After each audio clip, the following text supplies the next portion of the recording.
Salam damai dan sejahtera saudara-saudari yang terkasih dalam Yesus Kristus. Hari ini kita akan merenungkan suatu tema, Aku Pun Siap. Ada beberapa hal menarik dalam tugas pelutusan yang diberikan Yesus kepada ke-12 muridnya dalam perikop Injil hari ini. Pertama, Yesus memanggil ke-12 murid dan mengutus mereka berdua-dua. Mengapa berdua-dua?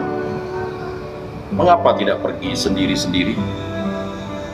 Sehingga semakin memungkinkan sabdanya tersebar kemana-mana.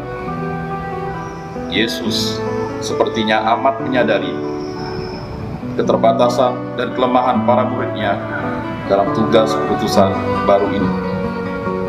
Saudara-saudari yang terkasih dalam Yesus Kristus, pergi berdua-dua mengandaikan mereka saling meneguhkan dan menguatkan, sekaligus hendak menegaskan bahwa yang disampaikan mereka sungguh-sungguh warta kebenaran. Saudara-saudari yang terkasih, bayangkan kalau kita pergi hanya sendiri, kita tidak dapat bersenda gurau, melepas canda atau kelelahan kita. Tapi dengan berdua-dua, kita menjadi satu untuk dalam suka dan duka. Kedua, Yesus juga meminta agar para murid pergi tanpa membawa apa-apa dalam perjalanan mereka, kecuali tongkat, roti pun jangan, bekal pun jangan, uang dalam ikat pinggang pun jangan. Boleh memakai alas kaki, tetapi jangan memakai dua baju. Mengapa? Agar mereka tidak sibuk dengan aneka perbekalan yang akhirnya membebani mereka karena materi-materi duniawi. Sebab tidak jarang aneka perbekalan yang dibawa menjadi halangan dalam pewartaan sabda. Dan itu mungkin suatu tantangan bagi kita, orang yang dikasihi Yesus Kristus, bahwa materi-materi yang kita bawa dalam pewartaan sabdanya akan membawa dampak yang berat bagi kita.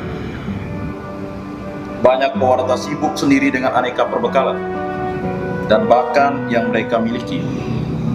Semuanya itu mengurangi perhatian mereka akan sabda Tuhan sendiri yang harus mereka wartakan.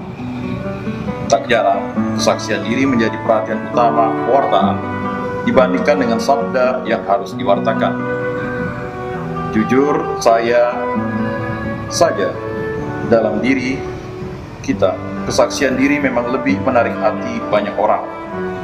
Tetapi sayangnya perkataanmu yang adalah perkataan hidup yang kekal dari Injil Yohanes bab 6 ayat 68 malah dilupakan dan ditiadakan.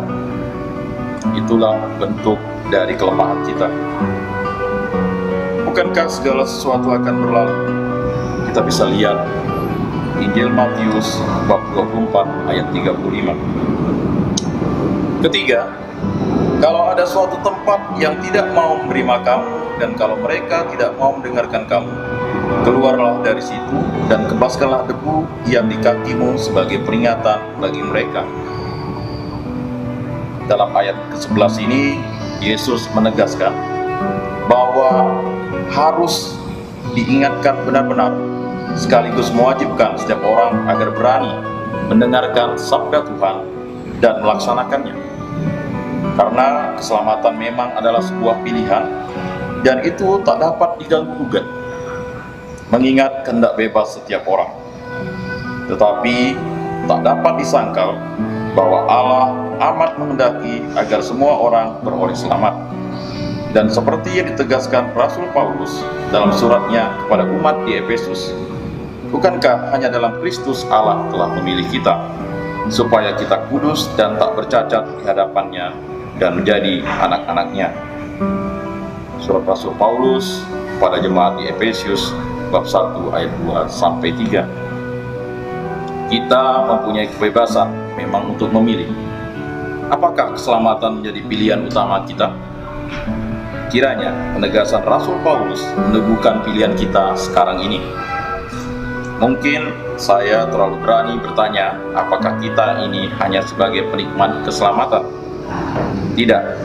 Seperti dikatakan Amos, memang aku ini bukan nabi, dan aku ini tidak termasuk golongan nabi.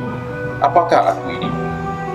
Tetapi Tuhan berfirman kepadaku, pergilah, berdebuatlah terhadap umatku Israel. Demikian juga aku siap berbagi dengan sesama.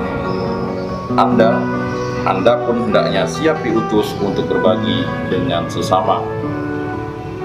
Demikian renungan pada hari ini. Semoga bermakna bagi kehidupan rohani kita. Tuhan memberkati dan menyertai. Amin.